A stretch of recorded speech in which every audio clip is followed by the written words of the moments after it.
저희가 지난 2달간 열왕기하를 묵상을 했어요. 북이스라엘의 그 왕들을 좀 우리가 쭉 살펴봤는데, 오늘날 우리의 신앙의 관점에서 보면 별로 그렇게 놀랍거나 주목할 만한 왕들이 보이지 않습니다. 오히려 저러면 안 되는 거지, 저러면 안 되겠구나 싶은 사람들이 거의 대부분입니다.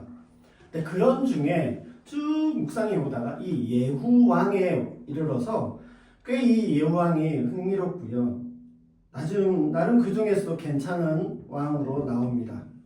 하나님께서 나름 인정해 주시는 그런 긍정적인 모습을 여기에서 보게 되는데요. 오늘 이 예후 왕을 통해서 좀 말씀을 함께 나누려고 합니다. 우선 배경적으로 북이스라엘과 예후 왕을 간략히 좀 소개를 하려고 합니다. 아시는 것처럼 원래 이스라엘은 사울에게 시작해서 다윗, 솔로몬까지 하나의 국가였습니다. 근데 이제 솔로몬 왕 이후에 남유다와 북이스라엘로 그렇게 나뉘어져요. 남유다는 르호보암이, 북이스라엘은 여로보암이 첫 번째 왕이 됩니다.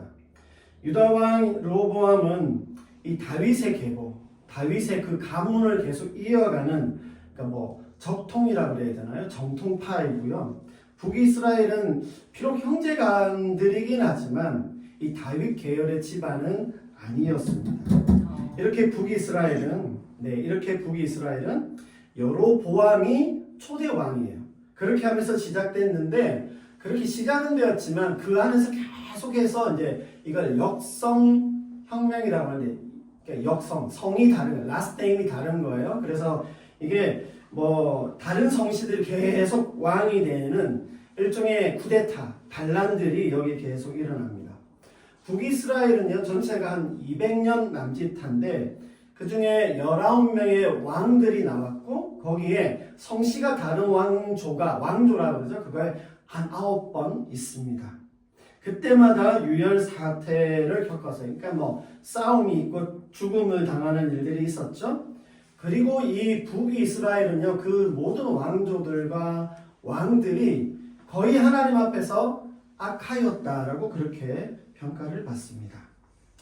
예후 왕도요, 오늘 저희가 살펴볼 이 예후 왕도 소위 이제 쿠데타 같이 역성혁명으로 왕이 되면서 자신이 이제 새로운 왕조를 시작하게 됩니다.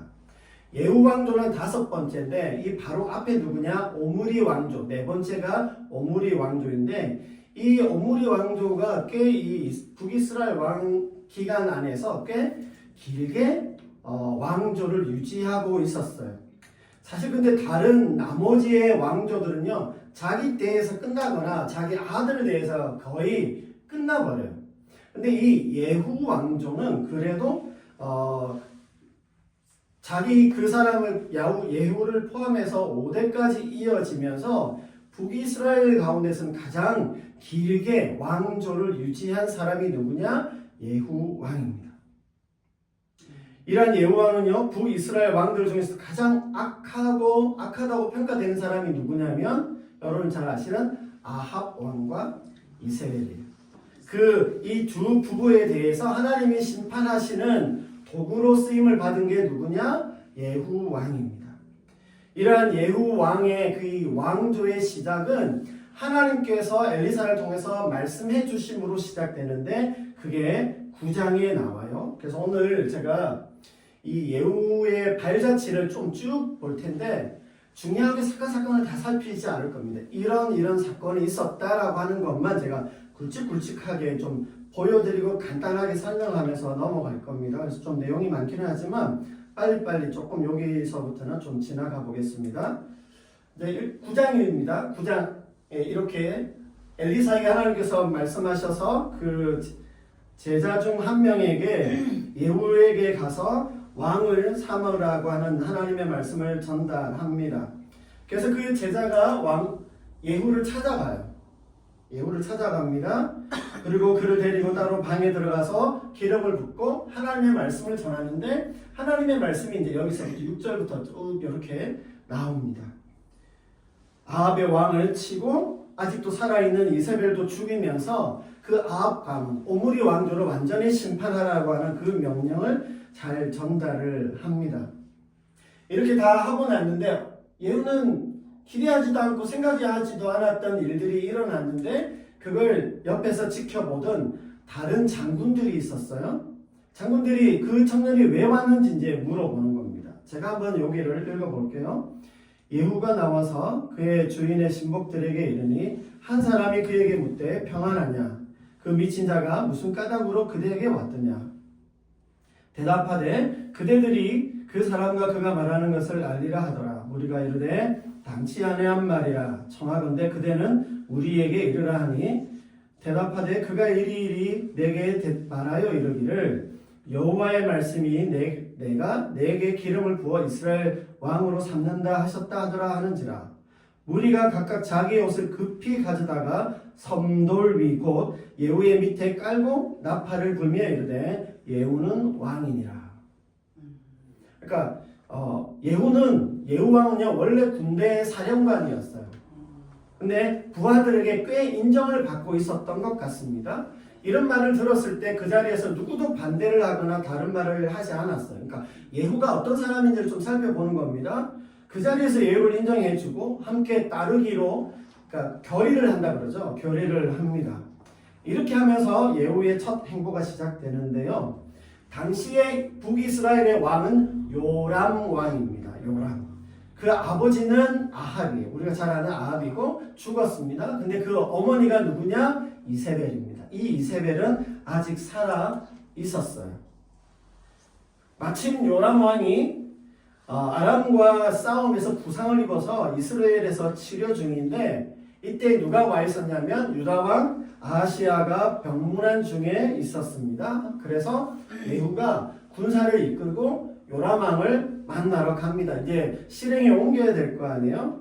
근데 이때에 예후 이 대세가 이 전체 흐름이 예후에게 있었다라고 하는 것이 그 다음 사건에서 거기 갔을 때 딱 알 수 있는데 어떤 일이 일어나냐면 17에서 20절 보시면 요람왕이 예후인지 무슨 용무로 왔는지를 확인하기 위해서 자기 부하를 보내요. 뭐 때문에 왔냐 평안하냐 이렇게 했는데 예후가 딱 만나고 나서 거기에 뭐라고 하냐면 내게 무슨 상관이 있느냐 내 뒤로 물러나라. 그러니까 왕의 명령을 받았는데 이 예후가 한마디를 딱 하니까 그 심부름꾼 간 사람이 예후 뒤로 돌아가 버린 겁니다. 예후 뒤로 이제 물러난 거예요. 사실 이게 무슨 말이냐면 예후 편에 서게 됐다는 겁니다. 왕의 부하인데 그렇게 된 거예요. 근데 안 돌아오니까 다시 요람 왕이 또 한 명을 또 보냈어요. 근데 마찬가지 똑같은 일이 일어나는 겁니다.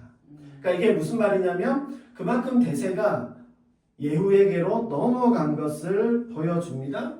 안 오니까 어떻게 했겠어요? 요람 왕이 자기가 직접 나섭니다. 21절에서 24절에 보면 이 예후의 의도가 뭔지 왜 왔는지 그걸 이제 알기 위해서 가보니까 이게 쿠데타거든요.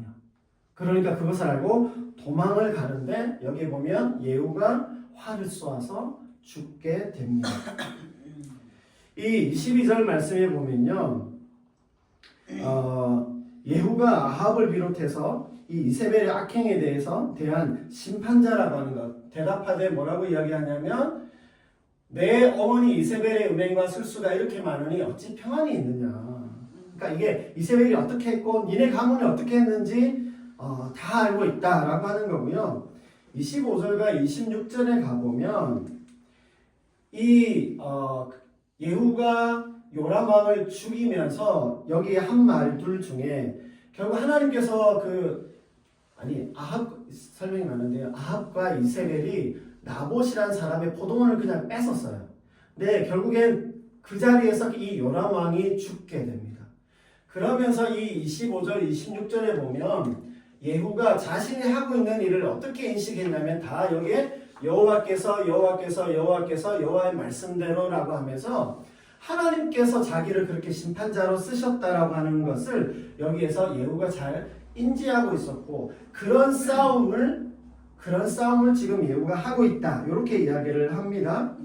그러면서요 요람을 문병차 방문했던 그 인척 관계에 있던 유다왕 아하시아도 친인척 관계입니다. 가족 관계예요. 그래서 예후가 제거를 합니다. 자, 이렇게 다 죽였어요. 다 제거를 했습니다. 심판을 했습니다. 이제 남은 건 뭐냐면 그 기세 등등한 그 요망하고 사악한 이세벨 차례인데 특이한 면이 있어요. 여기 특이한 면인데 제가 30절에서 33절을 한번 읽어보겠습니다. 예후가 이스라엘에 이르니 이세벨이 듣고 눈을 그리고 머리를 꾸미고 창에서 바라보다가 예후가 문에 들어오매 이르되 주인을 죽인 너 시므이여 평안하냐 하니 예후가 얼굴을 들어 창을 향하고 이르되 내 편이 될 자 누구냐 하니 두어 내시가 예후를 내다보는지라 이르되 그를 내려 던지라 하니 내려 던짐에 그의 피가 담과 말에게 튀더라. 예후가 그의 시체를 밟으니라. 여기서 이세벨을 보면요, 저는 이 구절을 이렇게 이번에 처음 발견했는데 소름 돋는 게 이 상황이 이렇게 뭐 완전 거의 끝까지 가고 있는데 여기 보면 눈을 그리고 머리를 꾸몄대요.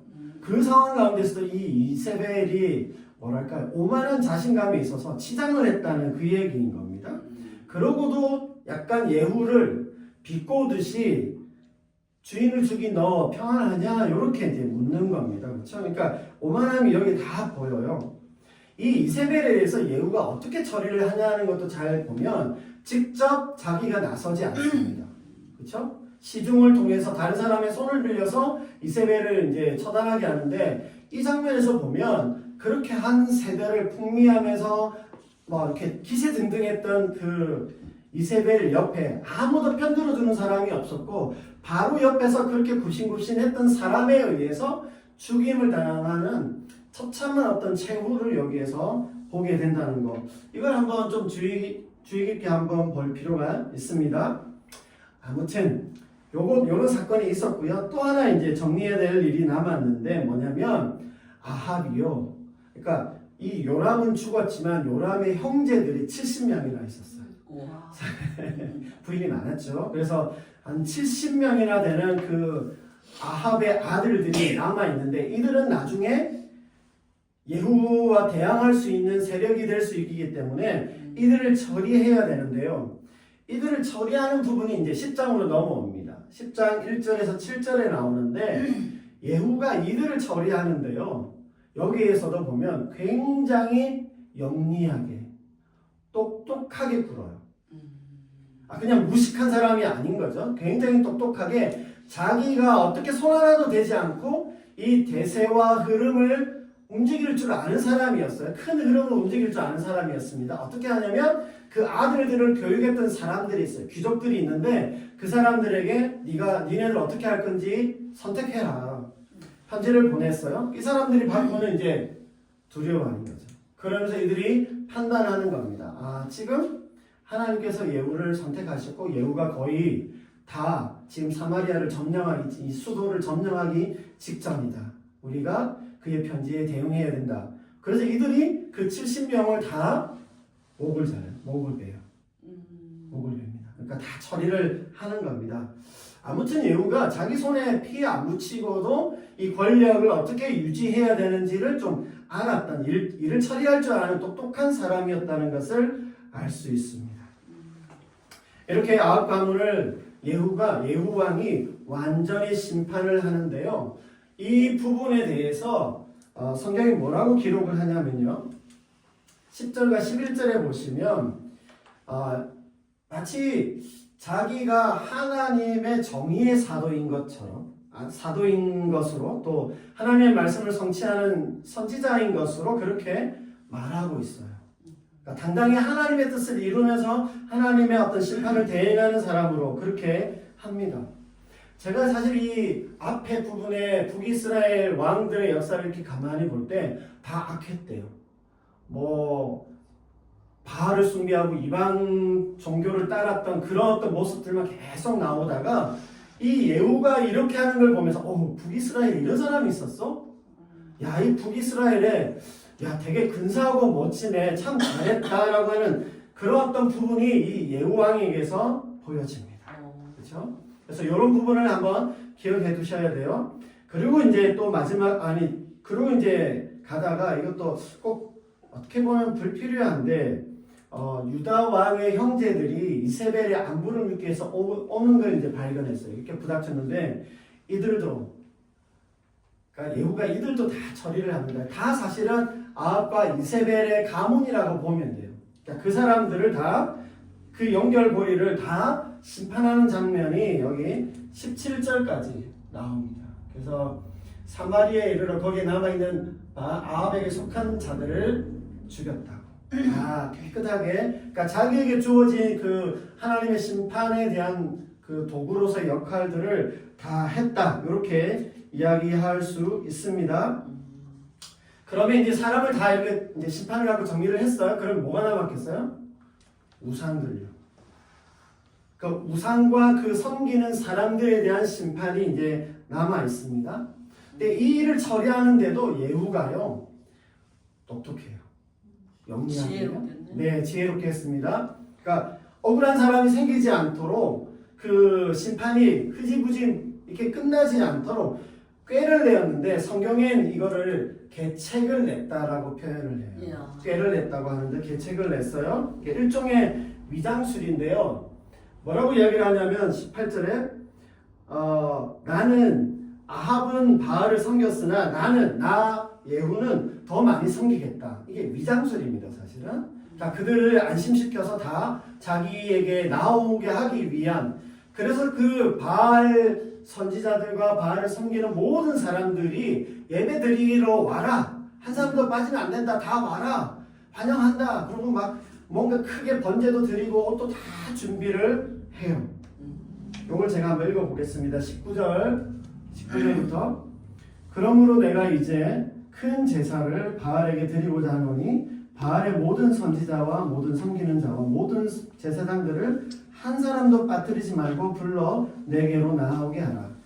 모든 오지 아니하는 자는 살려두지 아니하리라 하니 이는 예후가 바알 섬기는 자를 멸하려 하여 계책을 씁니다. 예후가 바알을 위하는 죄를 거룩히 열람해 드디어 공포되었더라.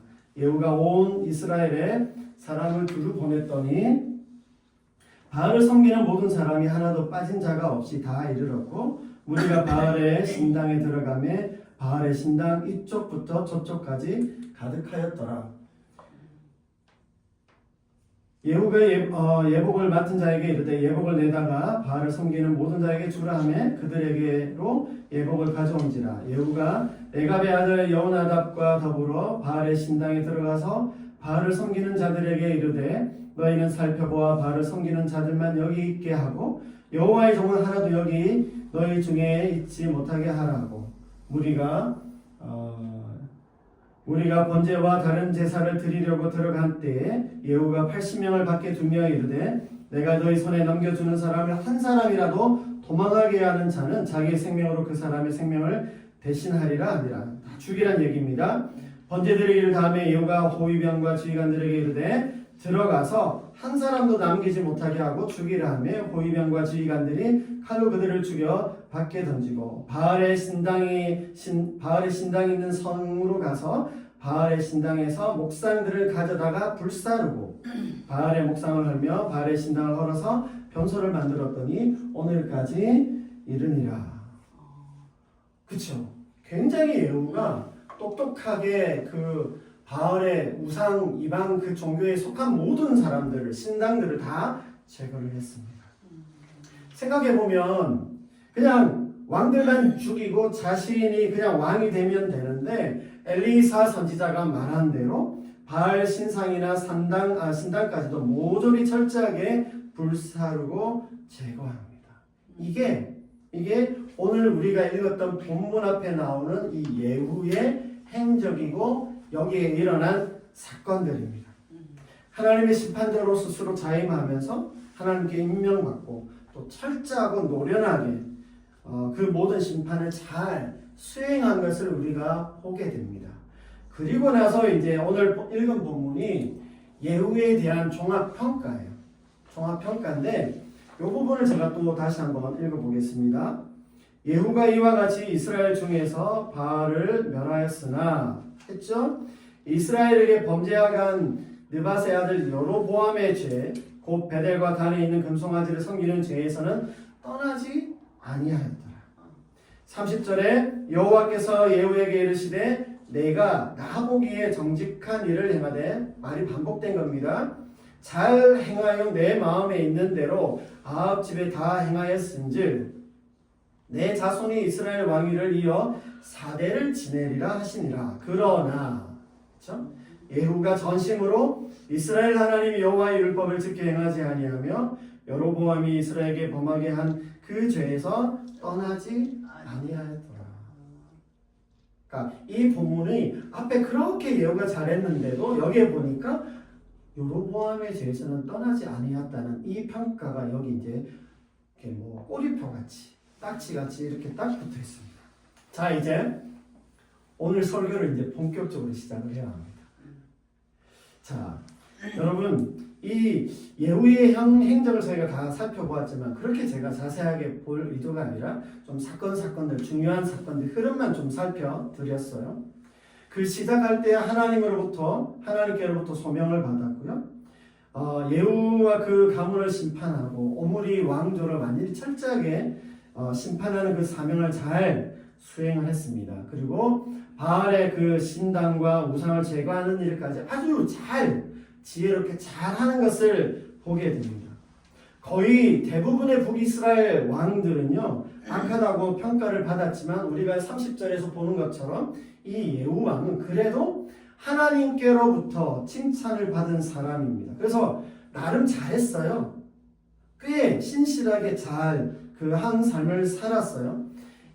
북이스라엘 왕들 중에서 이와 같은 칭찬을 사실 이 정도도 30절과 같은 이런 칭찬도 이렇게 볼 수 없어요. 예후 왕에게서나 볼 수 있습니다.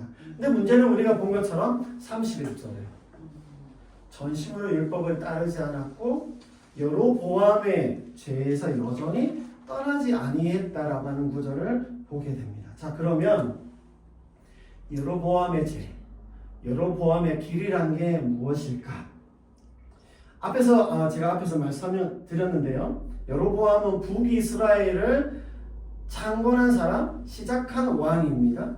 그러면서 이제 남유다와 분열이 된 거잖아요. 그러니까 원래 남유다와 분리가 됐는데, 근데 문제가 있는데 뭐냐면 북쪽에 있는 사람들이 남유다 지역에 있는 예루살렘 성전에 가서 예배드리겠다고 자꾸 가는 겁니다.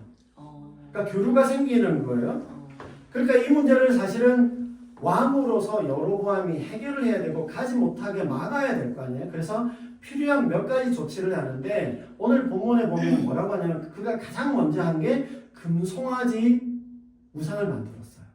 그러면서 이 금송아지가 출애굽 때처럼 뭐라고 이야기하냐면 단과 베델에 세웠는데 이 금송아지가 우리를 출애굽을 시켜준 우리의 신이다. 여기에다가 제사를 지내라. 그렇게 이야기를 하는 겁니다. 두 번째는요. 레위인들은 다 저기 유다 지역에 있어요. 그러니까 사람이 없잖아요. 그러니까 일반 백성들 중에서 제사장을 삼아서 그 제사의 일들을 하도록, 그러니까 이게 하나님의 말씀이 없는데 율법대로 아닌데 그걸 시켜버린 거죠. 그리고 거기에 나온 여러 절기들도 그 유사한 것들을 따라서 그냥 자기들 나름대로 종교적인 시스템을, 체계를 만들었던 겁니다. 그 종교 정책을 시행해서 그들을 따르게 한 거죠. 결국 하나님의 말씀대로 어떤 행하거나 그렇게 예배한 것이 아니라 조금 비슷하지만 일종의 짝퉁 신앙, 짝퉁 종교를 만든 겁니다. 가짜를 만든 거예요. 이게 왜 그랬을까요? 말씀드린 것처럼 사람들의 어떤 필요, 그 욕구를 충족하기 위해서 하나님의 말씀대로가 아니라 자기의 의도대로 그와 같은 종교 시스템을 만들어낸 겁니다. 이것이 북이스라엘이 시작할 때부터요. 종교적으로나 신앙적으로 옳지 않음에도 불구하고 거의 모든 북이스라엘의 왕들이 이걸 그대로 이어받았어요. 여로보암이 시작했는데 필요하겠구나. 나도 해야겠구나 하고 계속 이어지고 이걸 조금 더 적극적으로 권장하기도 하고요. 좀 굉장히 이거에 대해서 이렇게 굉장히 받아들이는 그런 입장들을 보였어요. 근데 우리가 예후의 상황을 우리가 봤잖아요. 예후를 보니까 그 여로보암의 죄와 여로보암의 길을 끊을 것 같거든요. 이 사람은 바알 우상 숭배도 이제 다 제거하고 신상과 제단을 다 회파하고 선지자들도 다 제거하는 모습을 보여줬기 때문에 하나님의 말씀을 따르겠구나 라고 싶었는데 또 하나님께서 칭찬도 해주셨단 말이죠. 근데 어떻게 됐어요? 예후도 이 여로보암의 죄는 어찌하지 않았어요. 어찌하지 못했고 그대로 답습했어요. 그러니까 생각해보면 이 여로보암의 죄라는 게 금송아지 우상을 섬긴 건데 하나님께서 이 예후 왕을 좋게 봐주셨어요.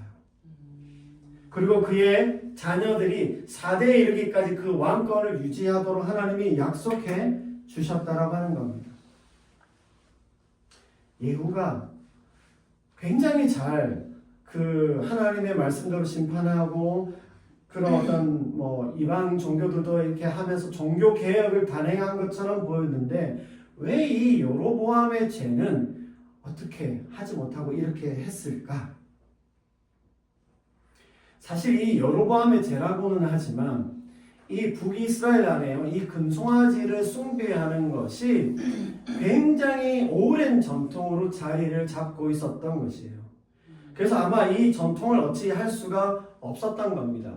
예후 왕도 자기가 왕으로서 보니까 이것에 대한 대안이 없던 거예요. 이게 하나님의 말씀대로 할 수 없는 것임에도 불구하고 오랫동안 이어져 왔던 전통이니까 만약 이것까지 자기가 없애버리면 자기의 왕권이 흔들릴 수 있겠다는 생각이 들었죠. 그래서 아마 자기의 왕권의 그 입지를 세우기 위해서 이걸 그냥 준 것 같아요. 그게 사실 하나님 앞에 그렇게 다 잘 했음에도 불구하고 어떤 필요 불가한 그렇죠? 어떻게 할 수 없는 부득이할 수밖에 없는 그런 선택으로서 예후가 이걸 했는데 재밌는 건 이제 저는 이걸 하나님이 봐주셨네. 요거를 염두에 두시면 좋을 것 같습니다. 여로보암 죄라는 게 분명 이방 종교와 구분은 되지만 그 사회 체제 안에서 그 관습들 안에서 뿌리 깊게 이렇게 뿌리를 깊이 내리고 있는 어떤 그런 문화같이 전통같이 이렇게 자리를 잡고 있는 것이었습니다. 예후도 그것까지는 할 수 없었던 거죠.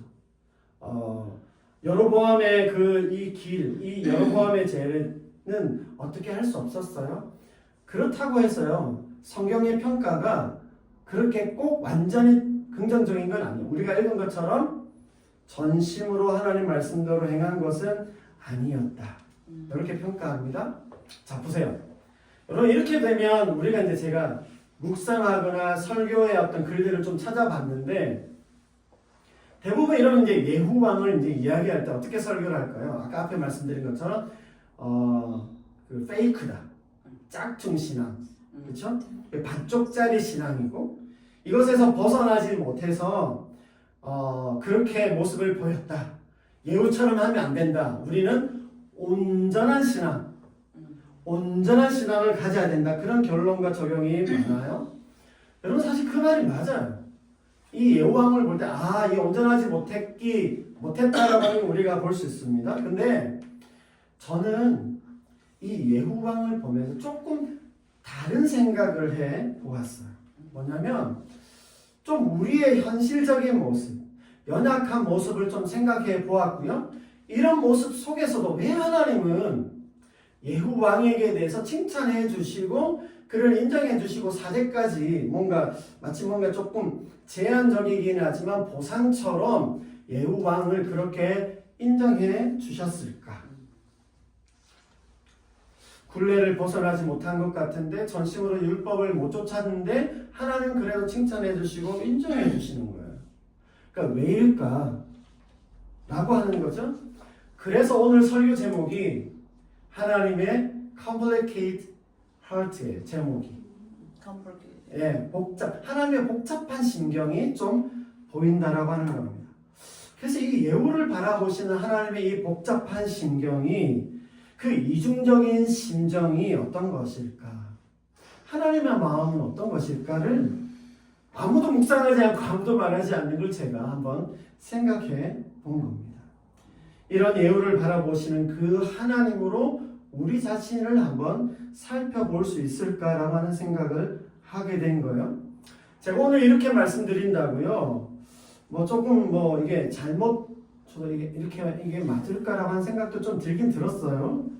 그래서 좀 조심스럽긴 한데 이 본문 안에서 여기에 예우를 향하신 하나님을 좀 보면서 하나님 안에 있는 그 복잡한 심경, 그 이중적인 심정을 한번 우리가 생각해 보면 좋겠다라고 하는 겁니다.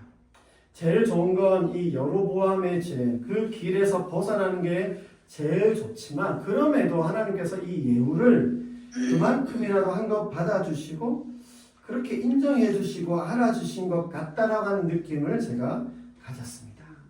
자, 그렇다면 여러분 오늘날 우리는 어떻게 생각하고 반응해야 할까요? 우리의 모습은 어떤가를 한번 생각해 보면 좋겠어요. 하나님은요 우리의 연약함을 너무 잘 아십니다. 제가 요즘 잘 쓰고 있는 표현이 우리는요 유리 같은 존재예요.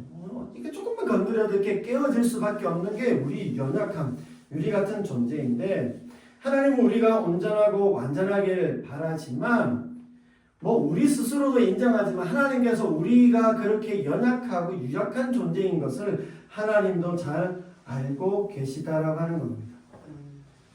잘 못하고 안 되고 있는 거 그러다 보니까 우리의 마음 안에 어떻게 해요?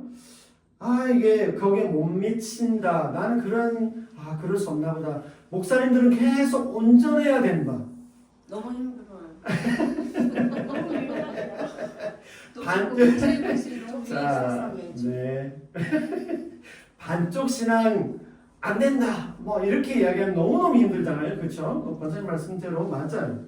그렇죠? 그래서 때로 그 정죄감도 들고 죄의식 속에 우리가 살 수밖에 없어요. 그래서 이제부터 제가 말을 조심해야 되고 잘 우리가 이해를 하긴 해야 하지만 그래서 제가 이렇게 말씀드린다고 그래도 괜찮아요 뭐 이런 건 아닙니다. 네, 적당해도 된다 이 말을 하려고 하는 건 아닙니다. 저도 어차피 똑같은 얘기를 하려고는 해요. 그러나 조금 다르게 말씀을 드리려고 하는 겁니다. 그러니까 제가 오늘 이제 이 예후왕을 보면서 우리가 중요하게 생각해야 되는 건 뭐냐면 우리가 그런 존재이고 그렇지 못하다는 것을 알고 끊임없이 그러한 가운데에서도 우리가 다시 실패하고 넘어지고 범죄하게 되더라도 성령을 의지하고 붙잡고 나가야 된다라고 하는 그 존재라고 하는 것, 우리가 그런 사람인 것을 알고 그렇게 살아가야 한다라고 하는 것을 아는 게 사실